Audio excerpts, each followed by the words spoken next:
explicar àquele que tem a sua capacidade eleitoral restringida, que não está submetendo a uma pena? E isso não fugiu à análise do Supremo Tribunal Federal. Moral da história, meus amigos: esses candidatos, se sentindo prejudicados, recorreram ao Supremo Tribunal Federal. Foi o que aconteceu? Nada. O Supremo Tribunal Federal decidiu não decidir. Deu empate. E o que é que nós podemos, então, extrair de importante de toda essa celeuma também ocorrida no Supremo Tribunal Federal? Primeiro, que lá a discussão endureceu mais. No TSE passou tranquilo, aplicação imediata da lei. A lei é uma lei de iniciativa popular. A lei, ela não tem qualquer tipo de repercussão no processo eleitoral. São alterações materiais e não processuais. No Supremo, essas ideias não colaram tão fácil, não. Formaram-se dois blocos. Um bloco comandado pelo ministro Carlos Aires, relator do recurso extraordinário apresentado por Joaquim Roriz, e do outro, o bloco comandado, podemos dizer assim, pelo presidente do Supremo Tribunal Federal, César Peluso. E o que é que se estabeleceu? Bom, primeiro aquele grupo, o do ministro Carlos Aires, Carmen Lúcia Antunes Rocha, Joaquim Barbosa, dentre outros, firmou o entendimento no sentido de que deveria realmente ser mantida a decisão do TSE. Pelos mesmos argumentos, praticamente. Diferentemente do que aconteceu com o outro grupo, do qual vejo como destacado o ministro Marco Aurélio Mello. Segundo o ministro Marco Aurélio, primeiro, ele já no TSE, porque ele também é ministro no TSE, já disse que não deveria ser sequer conhecida aquela consulta. Como não teve jeito, passou para o enfrentamento. E agora, já na condição de ministro do Supremo Tribunal Federal, disse primeiro, o artigo 16 deve ser respeitado. Essa é uma lei que altera, sim, o processo eleitoral. O registro de candidatura é uma fase do processo eleitoral. De modo que, se eu crio novas causas de inelegibilidade, é evidente que eu estou surpreendendo eventuais interessados, porque aquele que até então poderia se candidatar tranquilamente, hoje não pode. O ministro César Peluso chamou a atenção. Nós não julgamos pessoas, nós julgamos fatos. Porque não podemos negar que toda essa celeuma envolve pessoas de notório conhecimento, figuras até polêmicas, e muitas vezes o julgador pode confundir a importância dos fatos com o destaque das pessoas. Com relação à existência ou não, a possibilidade ou não de lei retroagida, lei complementar, também esse grupo é absolutamente contrário. Aliás, o ministro Marco Aurélio cita, no seu julgado, na sua decisão, no seu voto, um entendimento de Vicente Hall no livro O Direito e a Vida dos Direitos, em que ele diz que o passado é indevassável. Ora, como é que nós podemos pegar fatos que já foram devidamente praticados, o ato jurídico perfeito, e em nome de um interesse de moralização do pleito, sacrificar esses atos já constituídos, que já produzem efeitos? Como eu posso exigir de uma pessoa que já cumpriu a sanção, que à época a lei estabelecia, que cumpra mais um pouquinho, porque a nova lei estabelece, além dos 3 anos, mais 5? Ora, é evidente o fator surpresa. É evidente que a confiança do candidato é quebrada. Portanto, todos esses aspectos foram devidamente enfrentados pelo Supremo Tribunal Federal. Todavia, o que foi que aconteceu? No STF, formaram-se 2 grupos. 5 de um lado, 5 de outro. De modo que o resultado foi a configuração de um empate. Desse modo, o próprio ministro Carlos Aires Brito indagou do presidente. Presidente, e aí, como é que nós ficamos? Aplica-se ou não se aplica a lei da ficha limpa? O presidente entendeu que não poderia ele dar o voto de Minerva.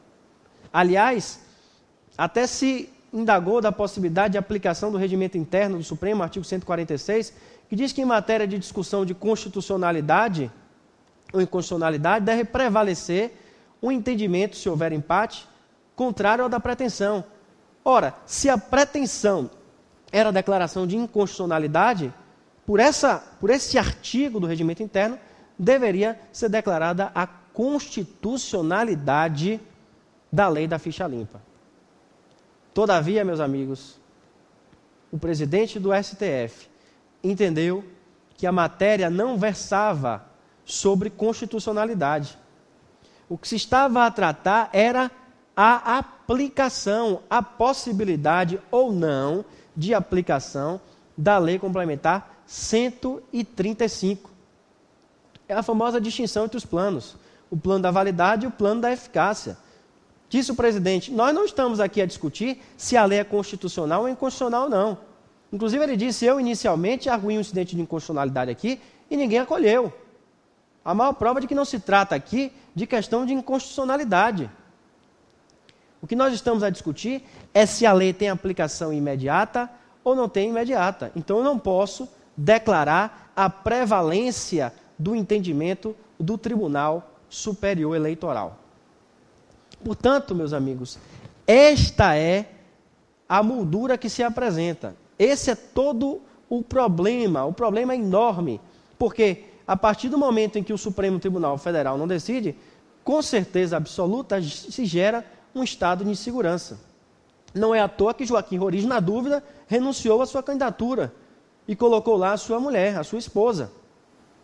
Quem votar em Joaquim Roriz, na verdade, quem votar na esposa vai estar votando em Joaquim Roriz, ou vice-versa.